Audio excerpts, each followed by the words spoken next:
நான் 1 கிலோ வாங்கினேன். 1 கிலோ வாங்கி அவ்வளோ சாப்பிட முடியாதுன்ட்டு கொஞ்சம் புளி ஊற்றி சமையல் பண்ணிவிட்டு மிச்சம் இருந்ததை டீப் ஃப்ரிட்ஜில் சுத்தம் பண்ணி வச்சுட்டேன். அதை இன்றைக்கி எடுத்து இன்றைக்கி மத்தியானத்துக்கு சமையலுக்கு எடுத்திருக்கேன். நான் என்னென்ன வேணும்னு பார்ப்போம்.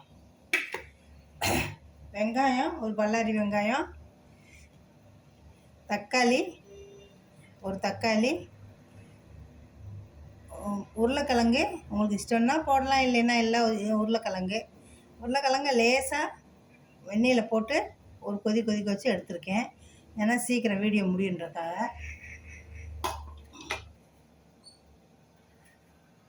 இதில் மசாலா அரைக்கிறதுக்கு என்னென்னா கசகசா ஒரு டீஸ்பூனு, கசகசா இது 1 டீஸ்பூனு, பச்சை மிளகா, கடுகு 1 டீஸ்பூனு. எப்படி உங்களுக்கு மீன் எவ்வளோ இருக்கோ அது மாதிரி ரொம்ப எடுக்கக்கூடாது. ஒரு டீஸ்பூன் 1.5 டீஸ்பூன் இந்த மாதிரி தான் எடுக்கணும். ஒரு தடவை நீங்கள் சமைச்சா உங்களுக்கு அளவு தெரிஞ்சு போயிடும். இது 1 டீஸ்பூனு, வெள்ளைப்பூடு ஒரு 4 சொலை, சீரகம் இது போட்டு நம்ம மிக்சியில் போட்டு சேர்த்து அரைக்க போகிறோம். இந்த கடுகு எப்போ அரைச்சாலும் இதோட சேர்த்து மிளகாயும் போடணும், கொஞ்சம் உப்பும் போட்டு அரைக்கணும்.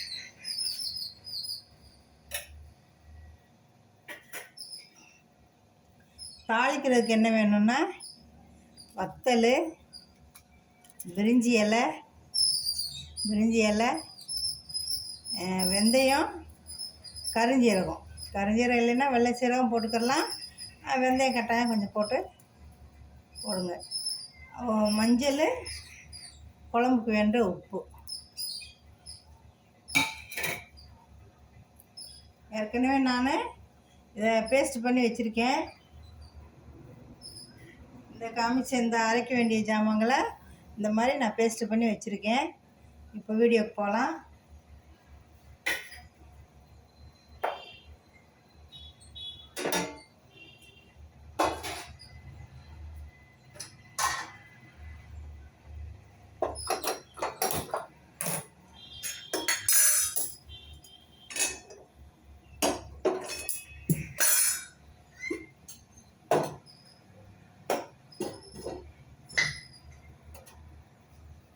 எண்ணெய் ஊற்றுவோம்.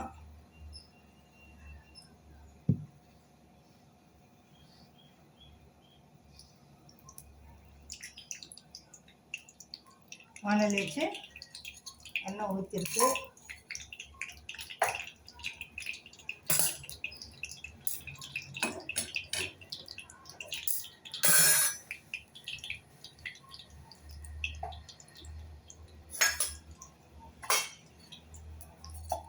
இந்த எண்ணெய் ரொம்ப ஆயிடுச்சு, அவ்வளோ எண்ணெய் தேவையில்லை.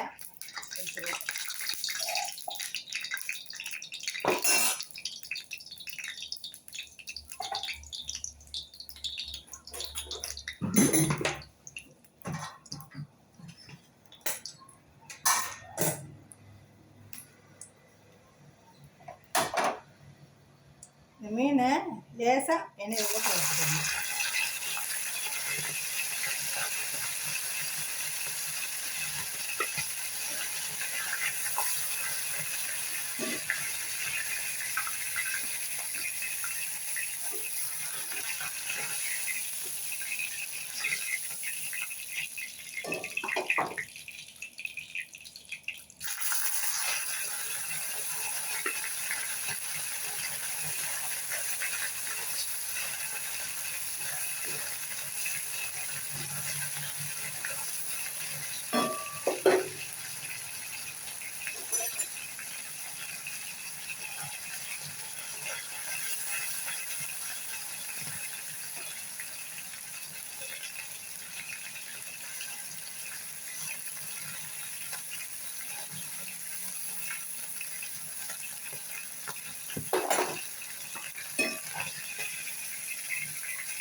எண்ணெயில் வறுத்து சமைச்சா நல்லா டேஸ்ட்டாக இருக்கும், உடையாமல் இருக்கும்.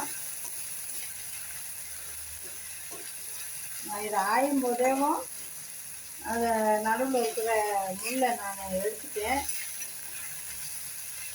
அவ்வளோ முடியும் அவ்வளோ எடுத்துட்டேன் நான். அதனால இதில் ரொம்ப முள் இல்லை.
எண்ணெய் ஊற்றுவோம்.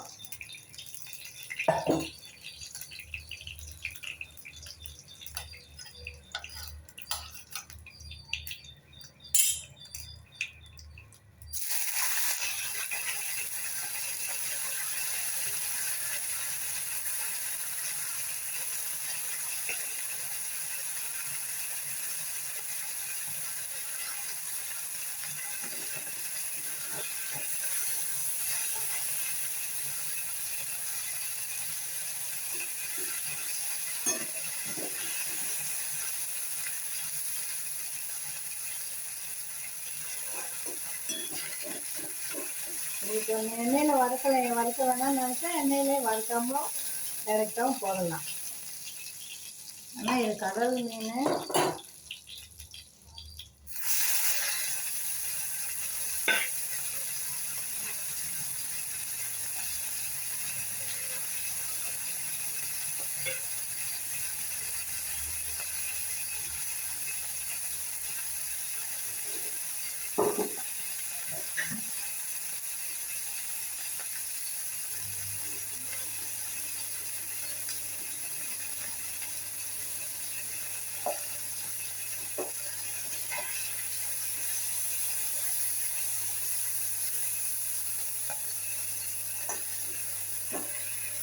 நல்லா வறுத்தாச்சு.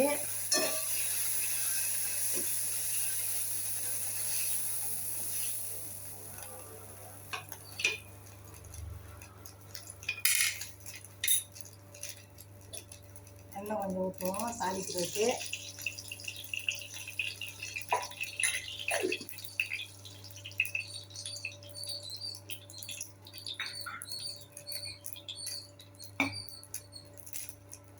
பிரிஞ்சி இலை, ஒரு பட்டை வத்தல், கருஞ்சீரகம், வெந்தயம்,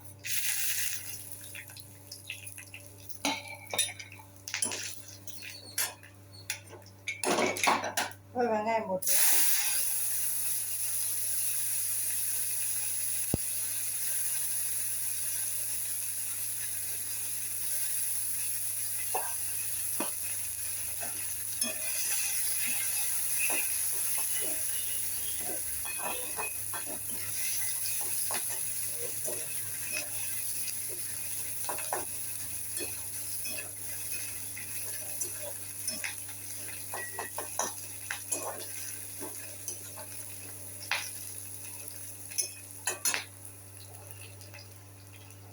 கிழங்கு போட்டுருவோம், உருளைக்கிழங்கு போட்டுருவோம். இதை போட்டு உருளைக்கிழங்கு கொஞ்சம் வேகும், ரொம்ப நேரம் வேகும். கூட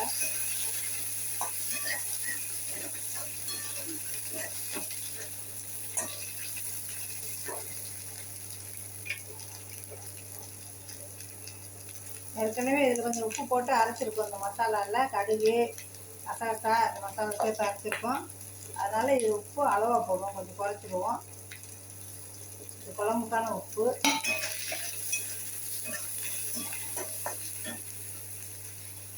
மஞ்சள் போட்டுருவோம்.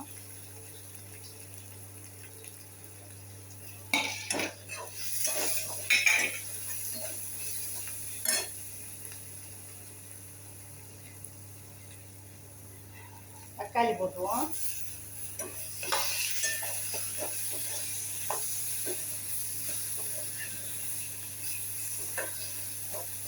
ரொம்ப ஈஸியாக சீக்கிரமாக செஞ்சிடலாம்.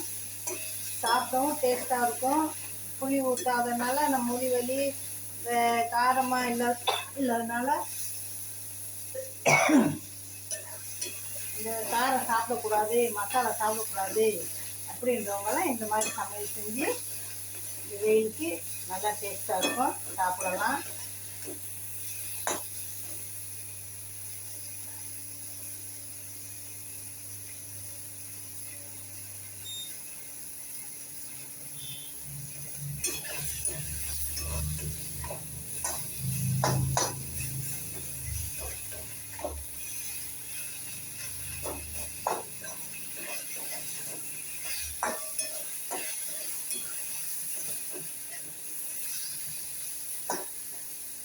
இப்போ இந்த கடுகு கசகசா பச்சை மிளகா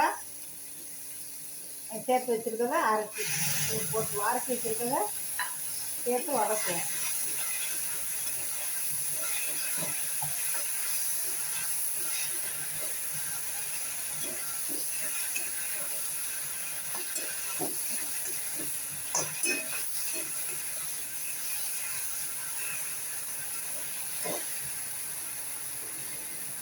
இந்த மசாலா ஜாரை கழுவுனது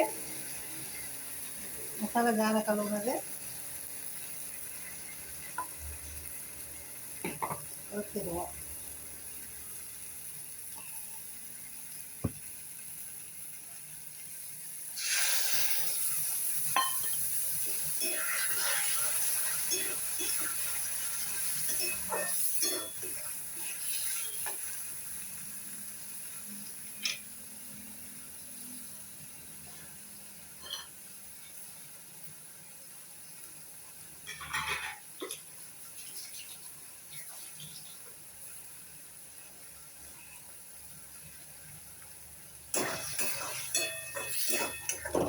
இந்த மாதிரி சமையல் பண்ணி பாருங்கள், ஹெவி டேஸ்ட்டாக இருக்கும். ஏதோ ஒரே புளி போட்டுட்டு சமைச்சிட்டு இருக்கணும். அந்த மாதிரி வெரைட்டியாக சமைங்க, நிறைய மாதிரி சமைங்க. இது சமையல் ஈஸியாகவும் இருக்கும். ரெண்டாவது 2 கிலோ 1 கிலோ எடுத்து ஒரே நாள் அப்படி சாப்பிடாம ஒரு பெரிய மீன் இப்படி மீன் வாங்கினா தலை ஒரு நாளைக்கு, பாதி உடம்பு ஒரு நாளைக்கு, பாதி மண்டை பகுதி ஒரு நாளைக்கு, பால் பகுதி ஒரு நாளைக்கு, இந்த மாதிரி சமைக்கலாம் நல்லா.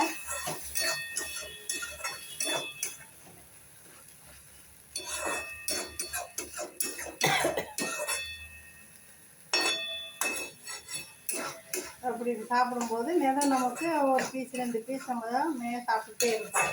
குழம்புக்கு என்ன செய்யன்னு இல்லாமல் நம்ம அப்படி ஒரு நாள் விட்டு நம்ம மீன் சாப்பிட்டுட்டே இருப்போம். ஒரே நாள் சாப்பிட்றதுனால உடம்பு விட்டமினை சேர்த்து வைக்காது, எப்போவுமே உடம்பு கொழுப்பு தான் சேர்த்து வைக்கும். அதனால் இந்த மாதிரி 2 பீஸாக மிதமும் ஒரு நாள் விட்டு ஒரு நாள் நம்ம இந்த மாதிரி சமைச்சு சாப்பிட்லாம்.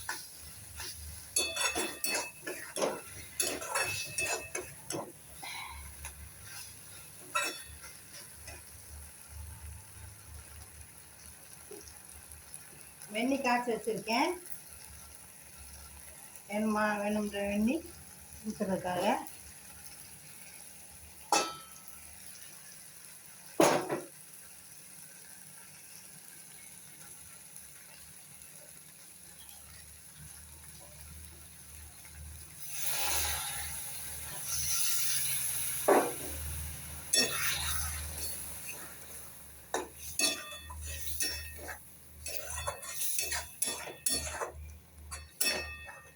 பச்சை வாடை போக நல்லா கொதிக்க வைக்கணும்.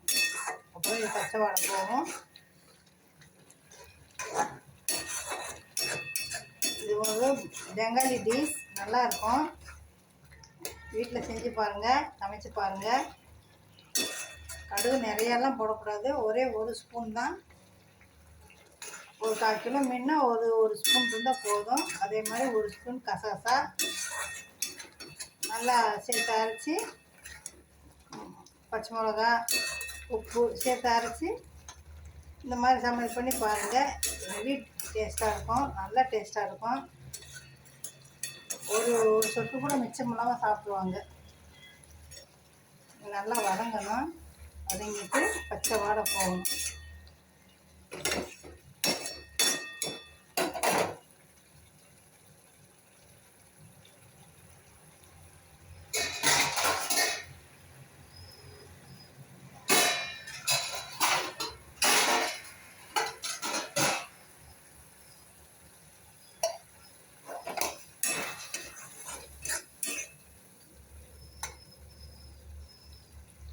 கிழங்கு இன்னும் கொஞ்சம் வேகணும்.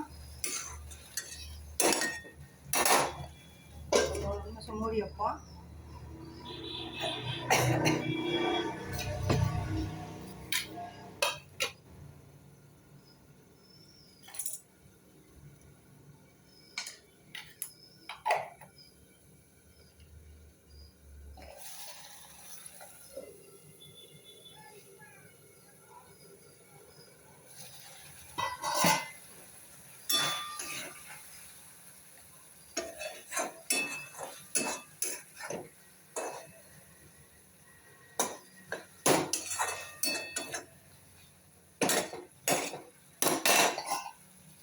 இன்னொரு தடவை கொதிக்க வைப்போம்.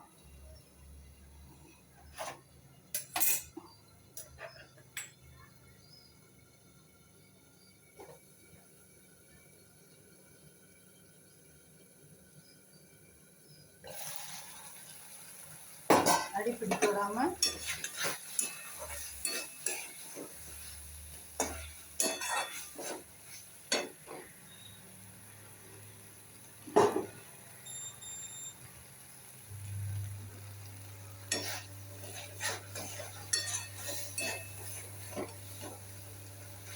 கிழங்க மீன் போடையே நீள நீளமாக வெட்டியிருக்கு. மீன் மாதிரியே இருக்கும் பார்க்க. நம்ம காய் எப்போவுமே ஒரே மாதிரி வெட்டணும். காய் எப்படி வெட்டுறோமோ, கறி எப்படி வெட்டுறோமோ, அது கூட போடுற ஜாமானும் அதே மாதிரி வெட்டணும்.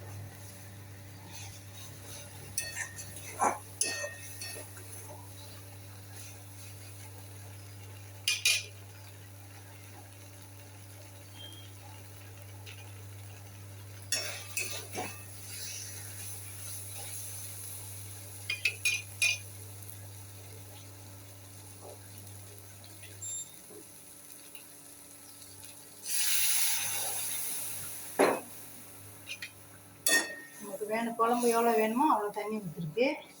இந்த வறுத்த மீனுன்றதுனால வறுத்த மீன் போட்டோன்னே இன்னும் கொஞ்சம் குழம்பு குறைஞ்சி வரும். அதை கணக்கு பண்ணி தண்ணி ஊற்றணும்.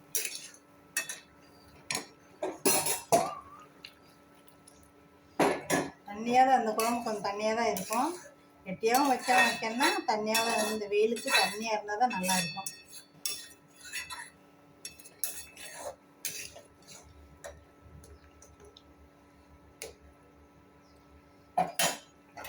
கொதிக்கட்டும், ஒரு நிமிஷம் கொதிக்கட்டும் நல்லா.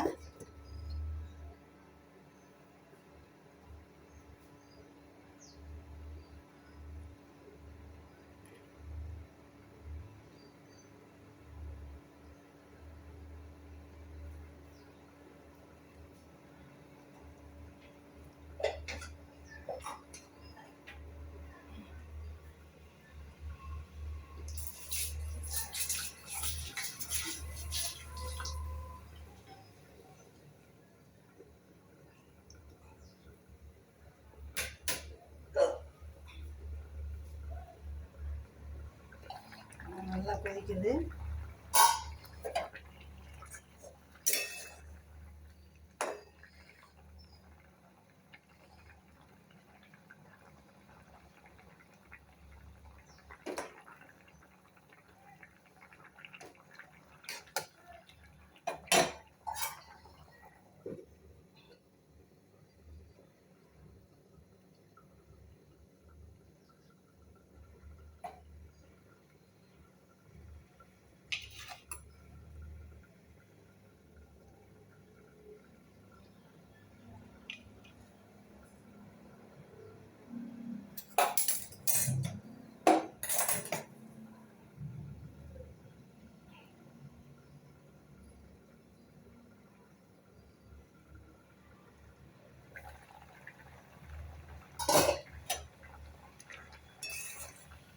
நல்ல வாசனை கம்முன்னு வருது இந்த மசாலாவோட சேர்ந்தது.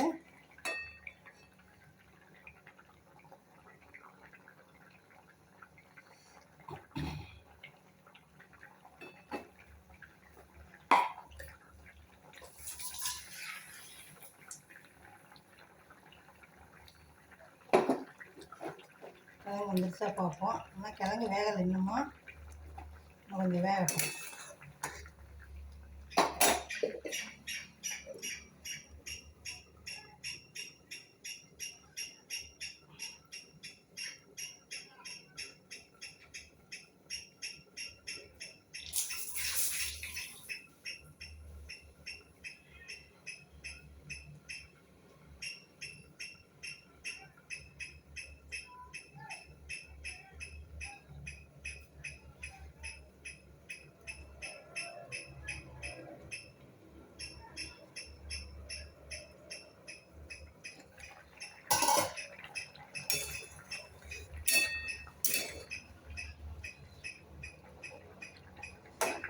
வந்துருச்சு,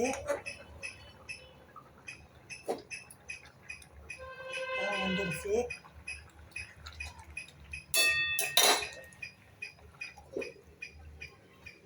இந்த பொரிச்சு வச்சுருக்க மீனை இந்த குழம்புல போட்டுருவோம்.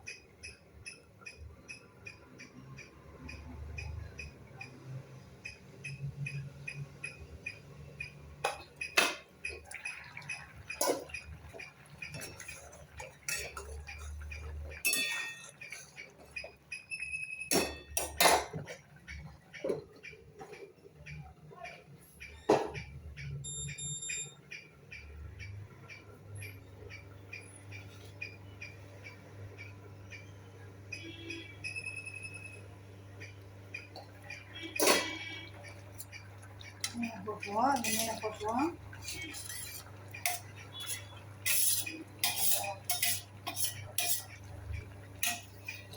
மீனை போட்டு ரொம்ப வைக்கக்கூடாது.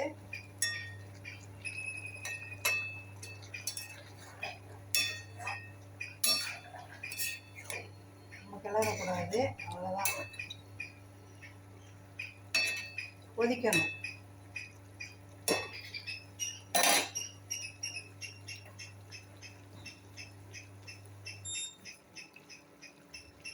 எண்ணெயாக இருக்கிறதுனால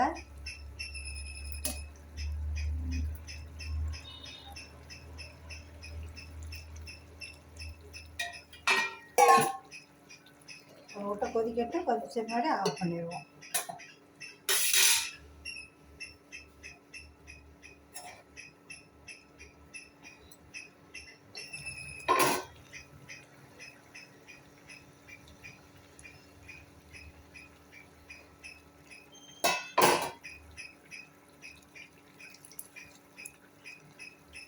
குழம்பு நல்லா சூப்பராக இருக்குது. இந்த பதத்தில் வரணும் குழம்பு.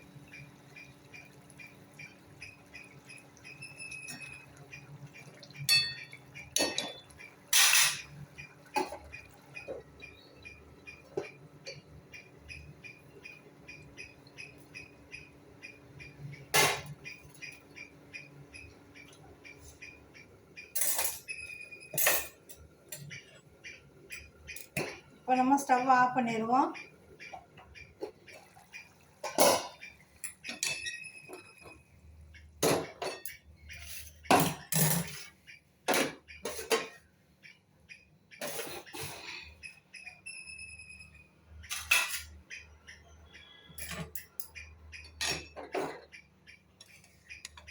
சர்விங் பவுலில் மாற்றுவோம்.